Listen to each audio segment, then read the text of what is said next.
Также мы готовы, значит, гарантировать поставки российского оборудования и товаров из страны Евразийска, из России. Вот наши гарантии. Плюс такую схему мы сейчас практикуем с чешским экспортным банком, который финансирует напрямую коммерческий банк в Киргизии, от нашей гарантии.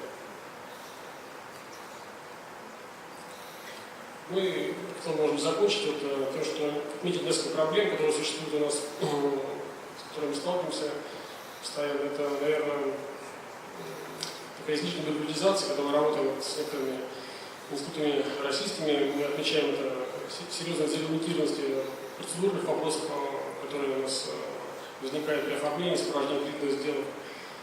Это занимает очень много времени и отвлекает еще у нас большие ресурсы, человеческие, в том числе на то, что мы оформляем огромную массивную информацию, но в итоге не можем выйти на какой-то темп, временный темп работы.